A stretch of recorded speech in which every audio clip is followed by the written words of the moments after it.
This is not the only study to look at the arterial walls of those eating plant-based diets.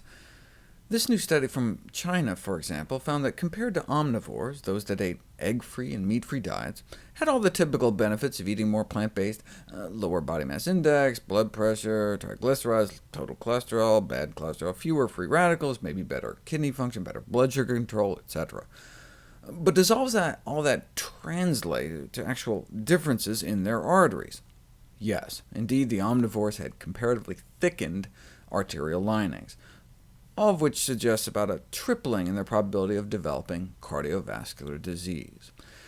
They therefore recommend that more vegetables should be eaten instead of meat, and it's never too late to improve one's diet.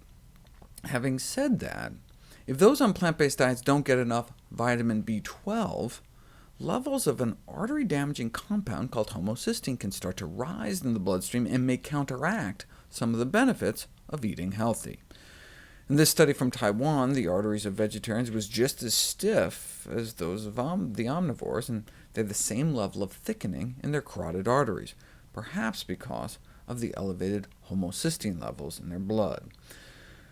The negative findings of these studies should not be considered as evidence of neutral cardiovascular effects of vegetarianism, but do indicate an urgent need for modification of vegan diets through vitamin B12 fortification or supplements.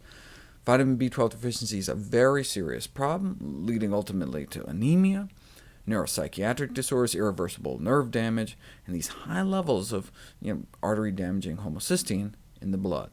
Prudent vegans should include sources of vitamin B12 in their diets. One study of vegetarians whose B12 levels were really hurting even had thicker, more dysfunctional arteries than the omnivores.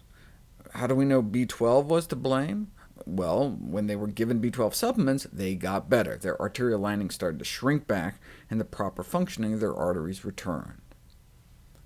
Without B12-fortified foods or B12 supplements, when omnivores are switched to a vegan diet, they develop vitamin B12 deficiency.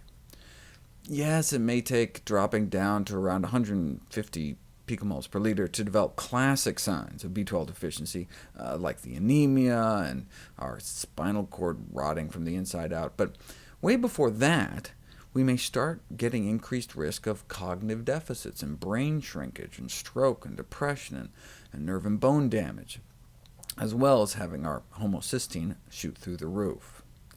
And that may attenuate the beneficial effects of a vegetarian diet on cardiovascular health. The beneficial effects of vegetarian diets on cholesterol and blood sugars need to be advocated, but at the same time, efforts to correct vitamin B12 deficiency in vegetarian diets can never be overestimated.